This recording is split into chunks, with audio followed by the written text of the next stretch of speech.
DElEd का जो विषय है वो है गणित का शिक्षण शास्त्र। प्रथम वर्ष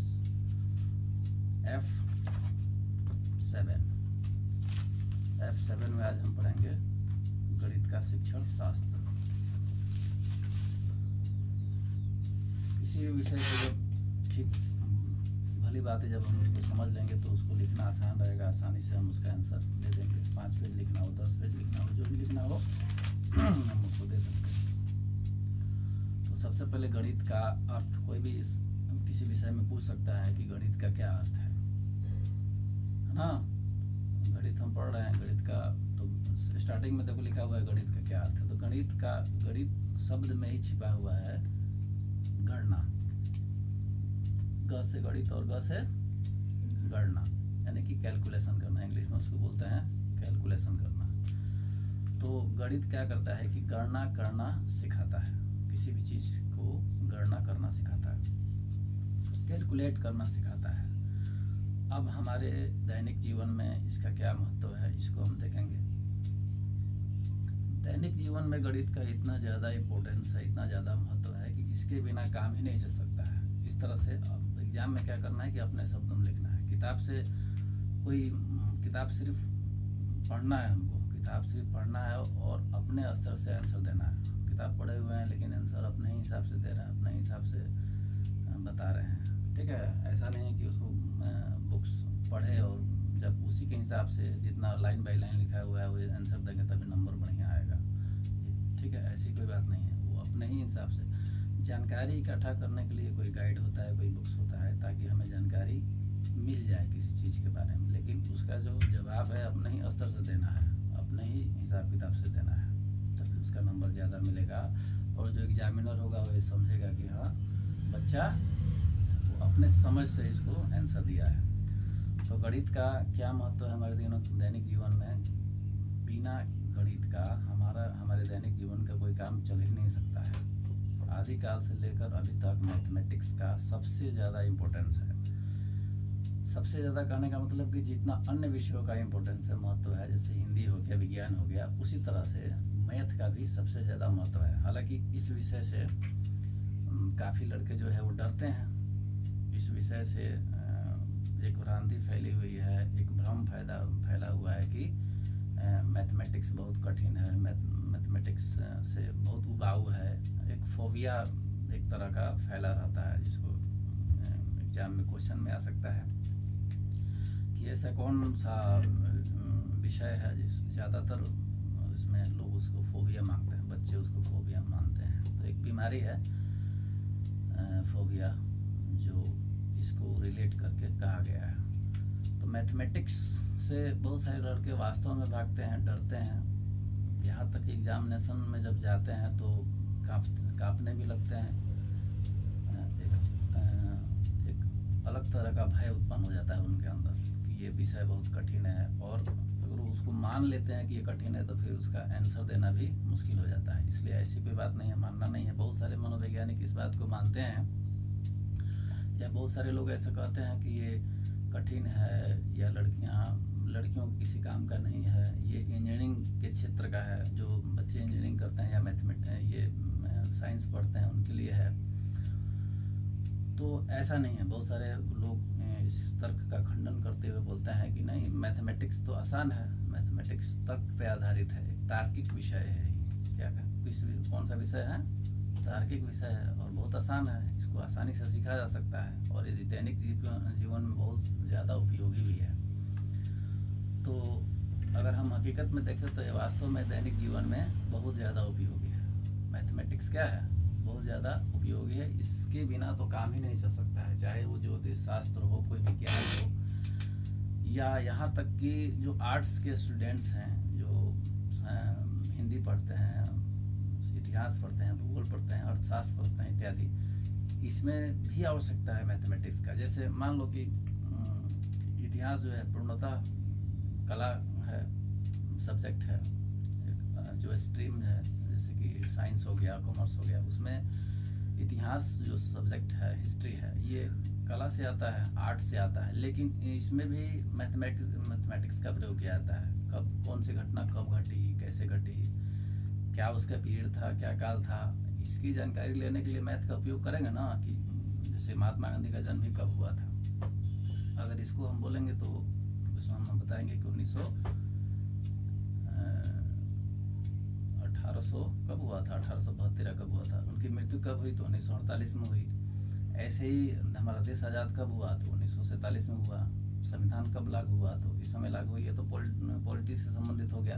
इतिहास से संबंधित जाएंगे तो हड़प्पा सभ्यता के बारे में पूछेगा, कब का बात है, हड़प्पा सभ्यता की शुरुआत कब हुई थी, है ना। या बहुत सारे जो युग हैं उनकी शुरुआत कब से कब तक हुई थी।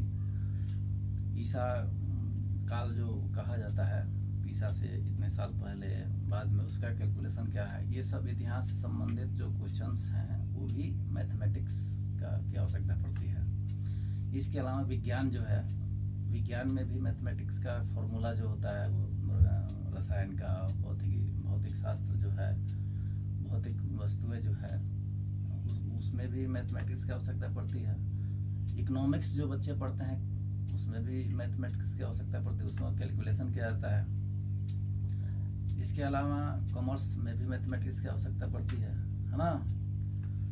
तो या हिंदी को ही ले लो, हिंदी तो एक भाषा है, कॉमन भाषा है, इसमें भी मैथमेटिक्स की आवश्यकता पड़ती है। जैसे किस काल में कौन से कवि हुए, किस काल से उनका जो काल था, उनका जो समय था, किस काल में किस सन से किस सन तक था, किस ईस्वी से किस ईस्वी तक था।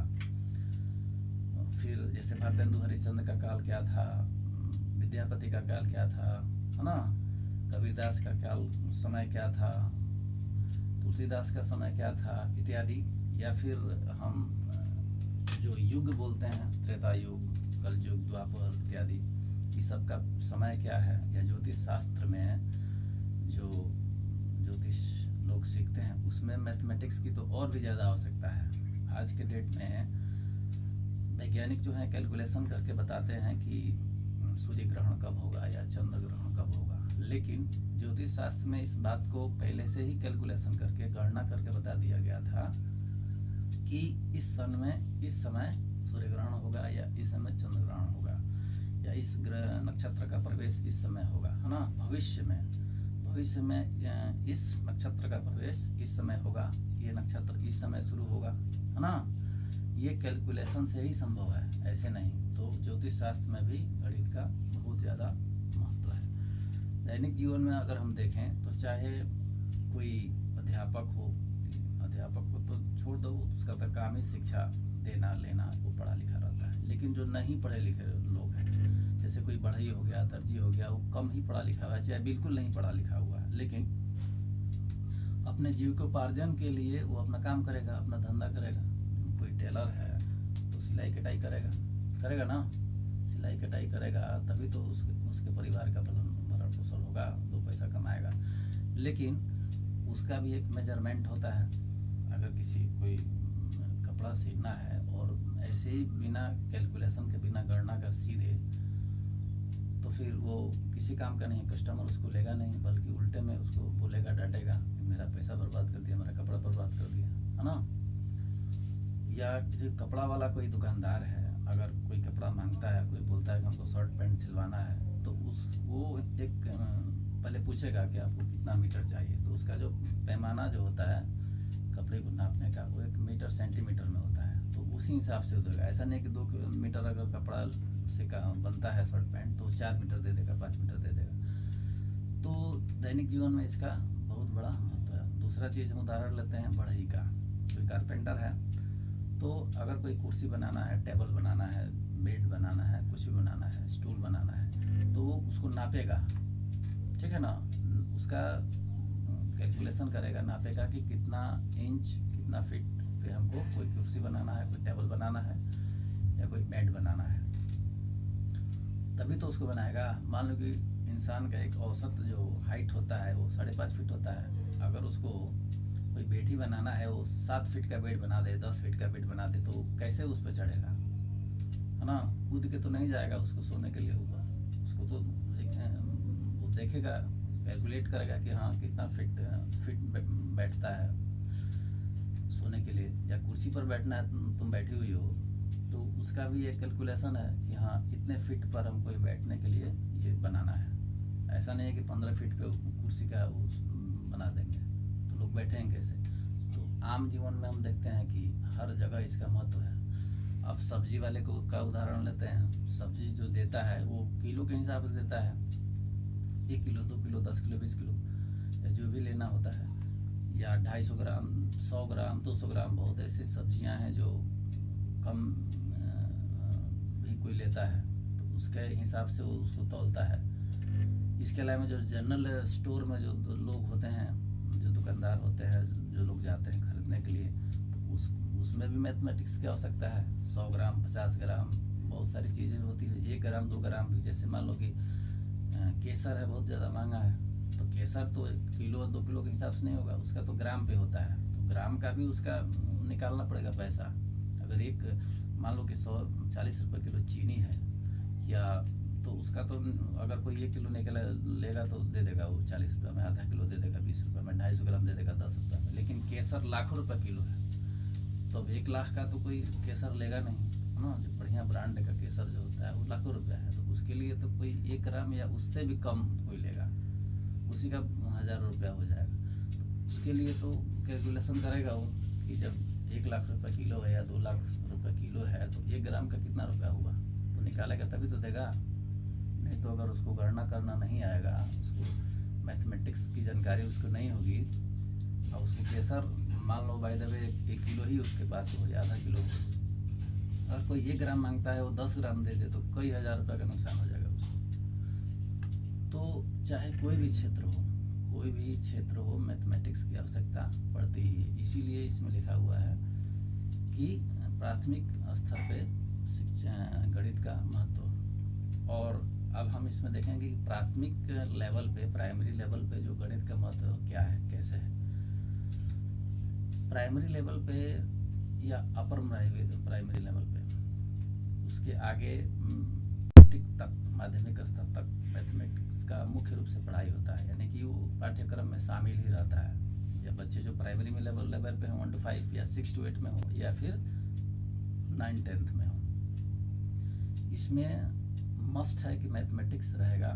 मैक्सिमम राज्यों में ऐसा प्रावधान है। उसके बाद जब जो बच्चे अपर उच्चतर माध्यमिक विद्यालय में जाते हैं या फिर ग्रेजुएशन लेवल के जाते हैं या फिर विश्वविद्यालय पीजी वगैरह करते हैं, तो उसमें उनकी चॉइस है, वो चाहे कॉमर्स लें या फिर आर्ट लें या जो चीज़ ले मैथमेटिक्स से पढ़ें, साइंस लें, आर्ट लें, कॉमर्स लें। लेकिन उसके नीचे 10th तक जो है मैथमेटिक्स मस्ट रहता है। इसलिए इसकी शुरुआत प्राइमरी से ही स्टार्ट हो जाती है, और उसमें भी प्राइमरी में भी 1 to 5 तक इसका विशेष महत्व है, क्योंकि 1 to 5 तक जो टीचर होते हैं, जो 1 to 5 के जो टीचर होते हैं, वो सारे सब्जेक्ट को पढ़ाते हैं। कितने सब्जेक्ट को?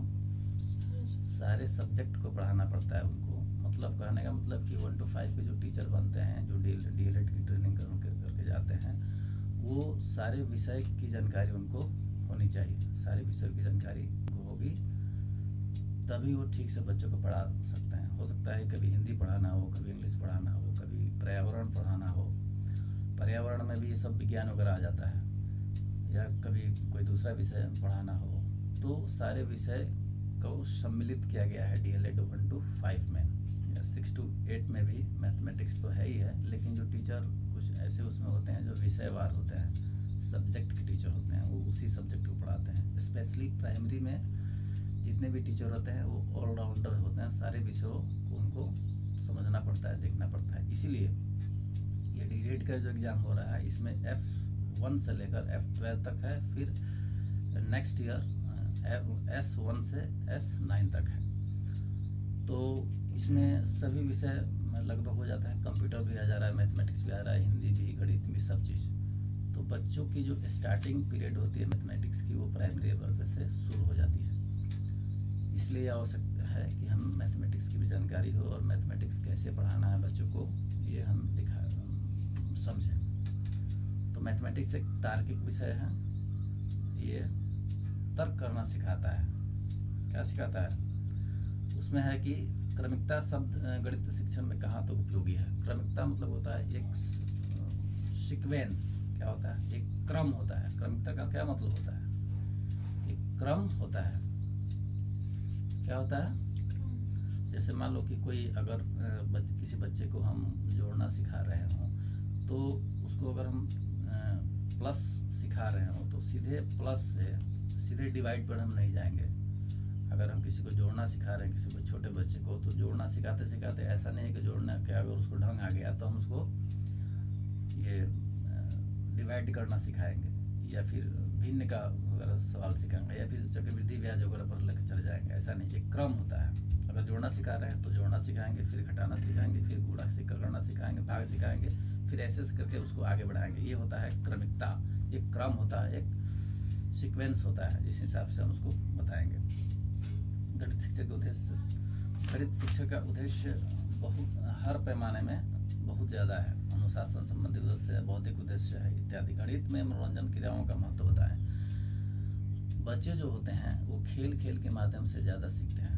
अगर छोटे बच्चे हैं उनको खेल खेल के माध्यम से सिखाया जाए तो जल्दी से किसी चीज़ को सीख लेते हैं। जैसे जो बुक्स वगैरह होते हैं छोटे छोटे बच्चों के, उसमें फिगर्स बहुत ज़्यादा होते हैं, चित्र बहुत ज़्यादा होते हैं, ठीक है।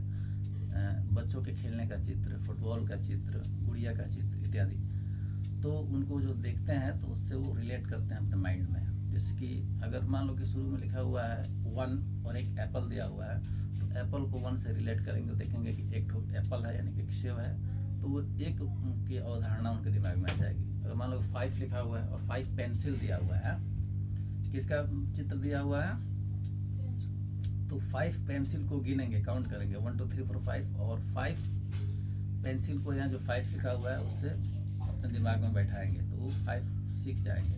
इसलिए छोटे छोटे बच्चों को चित्रों के माध्यम से समझाया जाता है। या खेल के माध्यम से हम कैसे सिखाएंगे, जैसे मान लो कि बच्चे खेल रहे हैं, तो अगर फुटबॉल से खेल रहे हैं तो हम कहेंगे कि 1 फुटबॉल, कितने फुटबॉल हैं, तो बच्चा बोलेगा 1 फुटबॉल है, तो 1 के का जो अवधारणा है उसके दिमाग में बैठ जाएगा। अगर 2 बॉल रखा हुआ है, रख दिया है, बच्चों को स्कूलों में खिलाने के लिए बहुत सारे मटेरियल्स आते हैं, तो मान लो कि 2 बॉल रख दिया गया, बच्चों से बोला जाए कितने बॉल हैं, तो बोलेगा 2 है ना। या कुछ दूसरा 10, मान लो कि 10 पेंसिल छोटे छोटे रख देगा, बोले कि कितने पेंसिल हैं, तो वो गिनेगा और बता देगा कि 10 पेंसिल हैं। खेल खेल के माध्यम से भी बच्चों को ये बताते हैं। या और दूसरे तरीक़ों से खेल के माध्यम से हम क्या बताएंगे, जैसे कि अगर किसी त्रिभुज के बारे में बताना हो, किसी आयत के बारे में बताना हो, बुक्स ही ले लेंगे या कोई डब्बा ले लेंगे और बोलेंगे कि ये आयत है ना, तो आयत के बारे में उसको जानकारी हो जाएगी इत्यादि। गणित में प्रतीकात्मकता से आप क्या समझते हैं? कुछ ऐसे शब्द होते हैं जिसकी जानकारी होनी बहुत आवश्यक है। जैसे पूछ देगा क्वेश्चन में प्रतीकात्मकता क्या है, यानी कि ये चिन्ह होता है।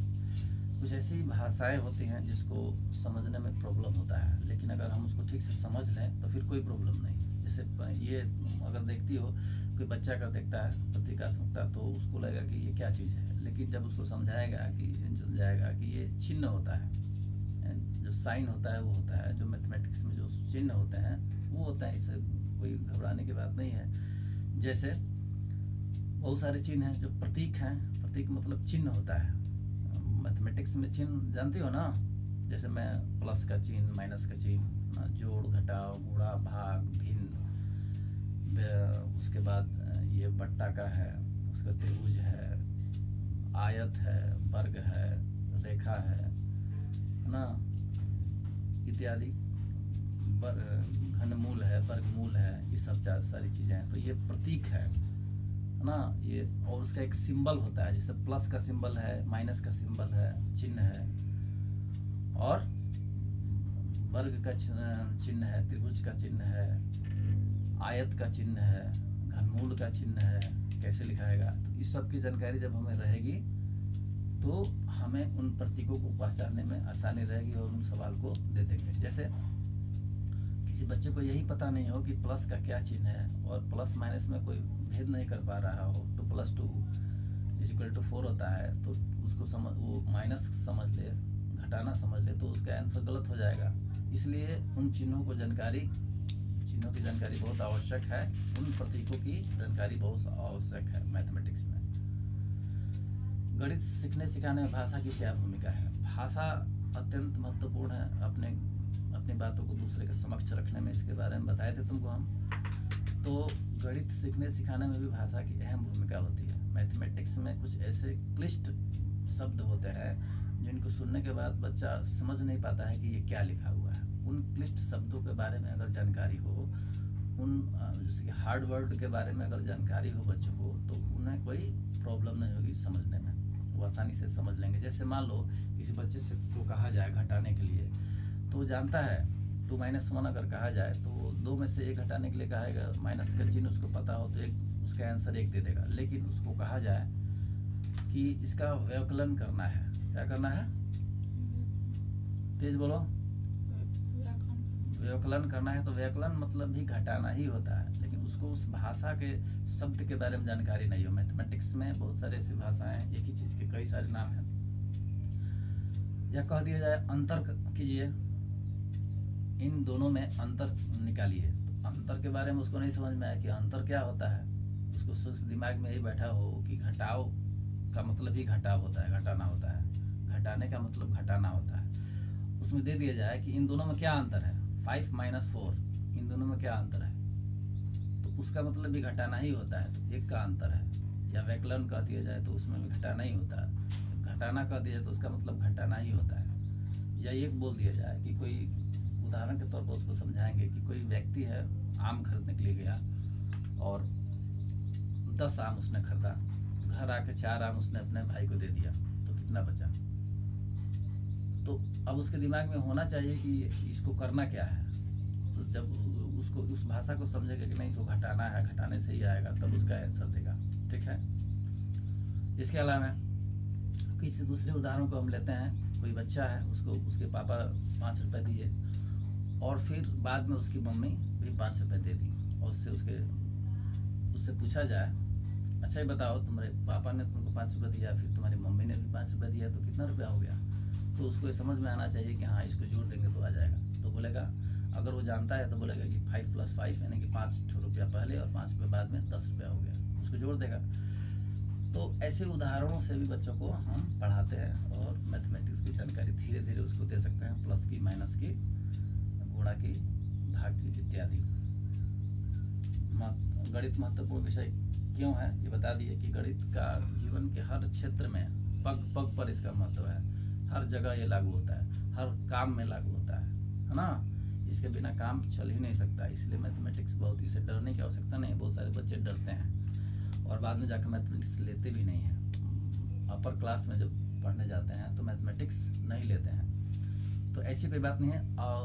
आगे के बहुत ऊंचे क्लासों में जाने के बाद लें नहीं लें, उनकी अपनी अभिरुचि है, लेकिन शुरू में मैथमेटिक्स पढ़ना अत्यंत ही आवश्यकता है। उससे किसी व्यक्ति को, बच्चे को हम अलग नहीं कर सकते हैं, उसको पढ़ना ही चाहिए। नहीं पढ़ेगा तो फिर लाइफ में उसको प्रॉब्लम होगी, कैलकुलेट नहीं कर पाएगा, गणना नहीं कर पाएगा। बाद में चल के उसके पिताजी को अगर कोई दुकान ही है मान लो, और उसके पिताजी किसी कारणवश बीमार हो गए, उसको संभालने के लिए बोल दिया जाए, कुछ बच्चा बड़ा हो जाता है तो फिर उसको बैठा दिया जाए और उसको मैथमेटिक्स की जानकारी नहीं हो तो फिर तो दिक्कत हो जाएगा, बहुत सारा नुकसान कर देगा वो अपने पिताजी का, अपने बिजनेस का।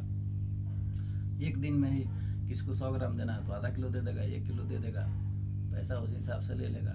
या फिर कोई उसको कैलकुलेट करना नहीं आएगा कि इतना, अगर इतना रुपये किलो है तो इतना ग्राम का कितना पैसा होगा, तो जो दे देगा वो सब रख लेगा। ऐसे होते हैं, तब तो उसको बहुत नुकसान होगा। और हर परिवार में हर गार्जियन किसी न किसी काम धंधा से जुड़ा हुआ है, उसको जरूरत पड़ते ही है, बच्चों से कुछ कहेगा ही, है ना।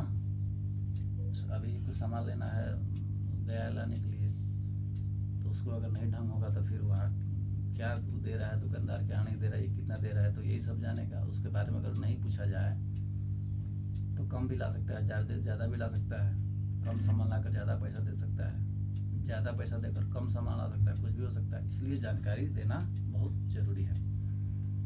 मैथमेटिक्स आज के जीवन में बहुत ही महत्वपूर्ण भूमिका निभाता है। इसके बिना तो काम ही नहीं चल सकता है। इसलिए प्राइमरी लेवल पे तो मैथमेटिक्स शुरुआत कर ही देना चाहिए बच्चों को, उसको बताना ही है। खेल खेल में बताइए, चाहे जैसे भी होते हैं, बच्चे स्वभावतः जिज्ञासु होते हैं, इसका तो पुष्टि करें। जिज्ञासु का मतलब होता है कि वो कुछ जानना चाहते हैं। जिज्ञासु का क्या मतलब होता है? जानना चाहते हैं। बच्चे जो छोटे छोटे बच्चे होते हैं हमेशा कुछ ना कुछ एक्सपेरिमेंट करते रहते हैं, कुछ जानने की कोशिश करते रहते हैं। जैसे कि इसको ये जो जीन पियाजे हैं जिनके बारे में बताया उनके वो भी उनके बारे में लिखा हुआ है। तो बच्चों को 4 अवस्थाएं बताए हुए हैं। जीन पियाजे जो हैं पूछ सकता है कि कहाँ के रहने वाले थे, स्विट्जरलैंड के रहने वाले थे। और 4 जो अवस्था बताए हुए हैं जीन पियाजे, उसमें पहला अवस्था है गामक अवस्था ना, संवेदी अवस्था। दूसरा पूर्व संक्रियात्मक अवस्था। तीसरा मूर्त अवस्था। और चौथा ये औपचारिक अवस्था या अमूर्त अवस्था। तो उन्होंने कहा है कि गामक अवस्था में का जो एज होता है, जो संवेदी अवस्था का जो एज होता है वो 2 से 7 वो जन्म से 3 वर्ष के लगभग में होता है ना, जिसमें बच्चे किसी चीज़ को देखकर थोड़ा थोड़ा अनुभव करते हैं। फिर उसके बाद पूर्व संक्रियात्मक अवस्था जो होता है वो 2 से 7 वर्ष की अवस्था होती है। उसमें बच्चे किसी हर चीज़ को थोड़ा बहुत सीखना स्टार्ट कर देते हैं। उसके बाद जो मूर्त संक्रियात्मक अवस्था है उसमें देखकर वो आसानी से समझ जाते हैं बच्चे, है ना। और उसके बाद जो लास्ट वाला जो अवस्था है जो अमूर्त है वो परिकल्पना पर आधारित होता है, यानी कल्पना पर आधारित होता है। बच्चे अब किसी चीज़ को लेकर कैलकुलेट करने लगते हैं, समझने लगते हैं, उस चीज़ को अपनी समझ के द्वारा उसको बताने लगते हैं कि क्या है कैसे है। तो 4 अवस्था उन्होंने बताया है। और वाइगोत्स्की जो हैं उन्होंने उस सामाजिकता पर ज़्यादा ध्यान दिए हैं। वो रूस के रहने वाले थे। कहाँ के? और जीन पियाजे कहाँ के रहने वाले थे? अभी बताए हैं, स्विट्जरलैंड। ध्यान से नहीं सुन रही हो? अब देखो, बच्चे स्वभावतः जिज्ञासु तो हो गया। खेल विधि के माध्यम से बताए हैं कि कैसे कैसे बच्चों को पढ़ाया जा सकता है, लिखाया जा सकता है। खेल के माध्यम से, खेल में ज़्यादा वो इंटरेस्ट लेते हैं, इसलिए खेल के माध्यम से अगर बताते हैं तो किसी चीज़ को जल्दी सीख जाएंगे। खेल विधि का दोष क्या है? अब इसमें दोष भी है। हर चीज़ का एक पॉजिटिव पहलू है और नेगेटिव पहलू भी है। कुछ लोग मानते हैं खेल विधि से बहुत बढ़िया से बच्चे सीखेंगे, तो कुछ लोग मानते हैं कि खेल विधि में प्रॉब्लम यह है कि कुछ बच्चे जो होते हैं खेल में ज़्यादा इंटरेस्ट लेते हैं, ज़्यादा पसंद करते हैं, और कुछ बच्चे जो होते हैं कम पसंद करते हैं खेल को।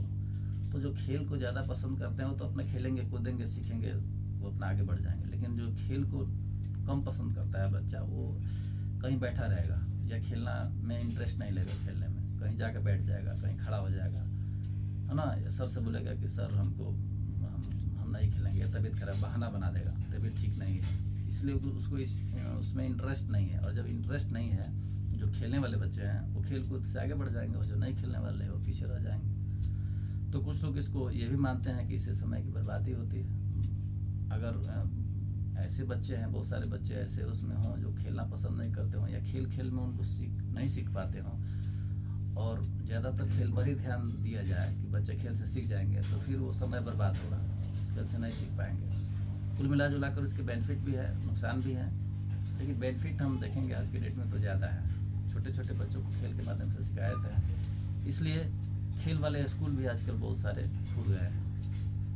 प्राइमरी लेवल के सरकारी स्कूलों में तो 6 साल या उससे ऊपर वहाँ जब बच्चे स्टार्ट होता है तो वहाँ एडमिशन होता है। लेकिन उससे पहले प्राइवेट स्कूलों में मॉन्टेसरी स्कूल जो है या प्ले स्कूल जिसको बोलते हैं, उसमें बच्चे खेल में ही सीखते हैं और उनको खेल में ही पढ़ाया जाता है। इसलिए ज़्यादातर उनको उनको ज्ञान भरने की आवश्यकता नहीं है। जो छोटे 2-3 साल 4 साल के बच्चे हैं उनको बहुत सारा चीज़ थोड़ी उनके दिमाग में डालना है, थोड़ा सीख जाए वो ABCD करके, कुछ कैसे खेला कूदा के टीचर सिखाते हैं, इसलिए उसको प्ले स्कूल बोलते हैं, खेलते हुए सिखाना। तो कुछ ऐसे वैज्ञानिक है, फ्रोबेल, मॉन्टेसरी इत्यादि, जो खेल को ज़्यादा जोर दिए हैं और खेल के माध्यम से बच्चों को सिखाने को ज़्यादा अहमियत उसको दिए हुए हैं। अब जोड़ सिखाने के तरीकों के बारे में बताना है, तो हम तरीका क्या लिखेंगे, ध्यान दिया हुआ है, जो 1 + 1 + 1 + 1 ऐसे करके सीधी लाइन में, यहाँ देखो इस लाइन में, सीधी लाइन में हम देंगे कि 1 + 1 + 1 कितना होता है, = तो 3 होगा। ऐसे सीधी लाइन वाला भी होता है। अब 1 नीचे लिखने का +2, है ना, ऊपर से नीचे, उसको बच्चे को जोड़ने के लिए कहेंगे तो 2 + 1 3 लिख देगा। ऐसे कुछ करके है। ऐसे माइनस में भी ऐसा रूल है डिवाइड में भी ऐसा रूल है और मल्टीप्लिकेशन में भी ऐसा रूल है, गुणा में भी ऐसा रूल। गुणा के भी बहुत सारे तरीके होते हैं जिससे बच्चे गुणा करते हैं। जैसे 1 × 2 = 2, ऐसे सीधी लाइन में लिख देंगे। या फिर 2 और नीचे लिखे इंटू 4, तो 4 × 2 ये 8 हो जाएगा, है ना, तो नीचे लिखेगा वो। इसके अलावा भी बहुत सारे पैटर्न हैं जो जिसके बारे में दिया हुआ है कि उस हिसाब से हम इसको बता सकते हैं। ठीक है, अब देखो यहाँ पूछ देगा क्वेश्चन में आंकड़ों से आप क्या समझते हैं, तो किसी भाषा की जानकारी, किसी शब्द की जानकारी होगी तभी तो उसका जवाब देंगे हम।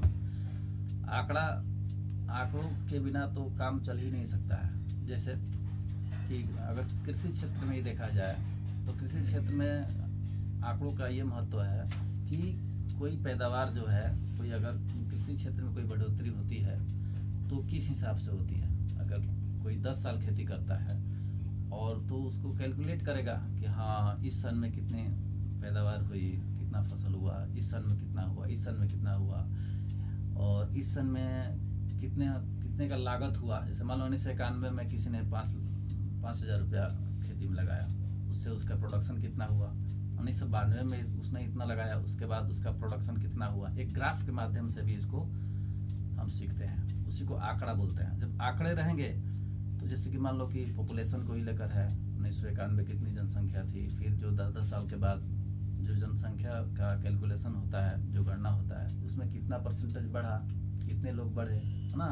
तो ये जब हम गणना किसी चीज़ की करेंगे तो पता चलेगा कि वर्ष वाइज मैंने हर वर्ष या 10 साल पर कितने परसेंट की वृद्धि हुई है, पॉपुलेशन में हुई है या जीडीपी में भी हुई है या साक्षरता में हुई है। अगर 10 साल पहले बच्चे हम देखेंगे कि 10 साल पहले, आज से 50-100 साल पहले का इतिहास देखेंगे, हर 10 साल पर कितने परसेंट की वृद्धि हुई है साक्षरता में। कितनी लड़कियां पहले पढ़ी साक्षर थी, फिर 10 साल के बाद कितनी साक्षर हुई, फिर 10 साल के बाद कितनी साक्षर हुई, आज के डेट में कितनी साक्षर है, उसका परसेंटेज क्या है, कितने परसेंट जो बच्चे हैं वो ज़्यादा पढ़ पा रहे हैं ना। तो इससे सरकार क्या करती है, देखती है कि सरकार जो योजना बनाती है, जो प्लानिंग बनाती है कि हम शिक्षा के क्षेत्र में बजट कितना ला रहे हैं, उसका कितना इफेक्ट पड़ रहा है, उसका कितना आउटपुट आ रहा है, कितना हमको उसको बेनिफिट हो रहा है। जैसे कि मान लो कि 5 साल पहले सरकारें 5 साल के लिए बनती हैं तो उसका बजट भी होता है। बजट तो हर साल बनता है, तो अगर 1 साल के लिए कोई बजट बनाता है और देखता है कि हमने इतना करोड़ रुपया शिक्षा में खर्च किया तो उसका कितना परसेंटेज बच्चे जो है ज़्यादा साक्षर हुए। फिर अगले साल एक बजट बनाती है, उस देखती है कि हमने कुछ लाख ज़्यादा खर्च किए शिक्षा पे, तो फिर उसका क्या बेनिफिट हुआ, उसमें कितना परसेंट की बढ़ोतरी हुई, है ना, कितनी साक्षरता बढ़ी, कितने लोग ज़्यादा बेहतर तरीके से पढ़े। तो अगर बेनिफिट उसको दिखाई देता है तो और उसका मनोबल बढ़ेगा, वो देखेगा कि हाँ हमारे राज्य के जो बच्चे हैं तीव्र गति से उनका विकास हो रहा है, आगे बढ़ रहा है। और अगर वो देखती है कि नहीं, उसका ग्राफ, उसका जो आंकड़ा ये शो करता है कि नहीं ये तो हम पैसा भी खर्च कर रहे हैं और ये उसका जो परसेंटेज हो तो गिरते जा रहा है या कम हो गया, तो फिर वो अपने कमियों पर ध्यान देगी कि कहाँ कमी रह गई है, कहाँ हमको सुधार करना है जिससे कि साक्षरता में बढ़ोतरी हो। सिर्फ साक्षरता में पढ़ने लिखने के क्रम में नहीं, आंकड़ों का हर क्षेत्र में बहुत ज़्यादा महत्व है। जैसे किसी स्कूल से लेकर, किसी खेती बाड़ी से लेकर, किसी दुकान से लेकर, किसी बिजनेस को लेकर, हर जगह जो बिजनेसमैन है वो अपना देखता है, जो कंपनियां चलाता है तो जो कंपनियां चलाते हैं वो भी अपना एक आंकड़ा रखते हैं। आंकड़ा नहीं कि हमको किस वर्ष कितना बेनिफिट हुआ, कितना नुकसान हुआ, तभी वो उसको का संतुलन बनाएगा। ठीक है, एनसीएफ 2005 के निर्धारण सब प्राथमिक विद्यालय में गणित शिक्षकों सब। अब एनसीएफ के बारे में पूछ लगा तो जानकारी होना चाहिए, एनसीएफ 2005 क्या है, एनसीएफ 2008 क्या है, 2006 क्या है। तो एनसीएफ जो होता है नेशनल करिकुलम फ्रेमवर्क, यानी कि राष्ट्रीय पाठ्यचर्या ये होता है, इसको इंग्लिश में बोलते हैं नेशनल करिकुलम फ्रेमवर्क, राष्ट्रीय पाठ्यचर्या। पाठ्यचर्या का मतलब हो गया कि हमें वर्ष में क्या पढ़ाना है, ठीक है, तो बच्चों को कैसे पढ़ाना है, ये उसके बाद मूल्यांकन का, सीखने सिखाने की प्रक्रिया में कितना महत्व है। मूल्यांकन के बारे में कल बताए थे हम, आकलन और मूल्यांकन के बारे में। इसका सीखने सिखाने की प्रक्रिया में बहुत ज़्यादा महत्व है। अगर हम मूल्यांकन करते रहेंगे तो पता चलता रहेगा किसी बच्चे में क्या कमियां हैं, क्या खामियां हैं, कितना वो आगे बढ़ा, और फिर हम उन कमियों को देखेंगे, परखेंगे और फिर उनको दूर करने का प्रयास करेंगे। कोई बच्चा अगर पढ़ रहा है और हाफ ईयरली एग्ज़ाम देने के बाद हमको लगता है कि उसमें तो कोई प्रोग्रेस ही नहीं है या फिर बहुत कम प्रोग्रेस हुआ, 10% ही सीख पाया है, तो हम देखेंगे काफ़ी कमज़ोर है, और बाकी बच्चे 90%, 80% पर चले गए हैं, तो वो एक वेरिएशन जो है उनके गैपिंग का, तो उसके बारे में हम उस पर विशेष चर्चा करते हुए उनको विशेष पाठ या विशेष तरीके से उनको पढ़ाना शुरू करेंगे, ताकि वो भी कवर कर लें। नेशनल वो जो एनुअल एग्ज़ाम होता है वहाँ तक पहुँचते पहुँचते उसको वो ठीक प्रकार से परीक्षा दें और बढ़िया नंबर लाएं, पास हो जाएं, और उनकी समझ जो हो विकसित हो। इसलिए मूल्यांकन बहुत ज़्यादा क्या है, जरूरी है। आधुनिक कक्षाओं हेतु गणित पाठ्यचर्या की रूपरेखा बताइए। गणित विषय का उद्देश्य किस प्रकार निर्धारित किया जाना चाहिए?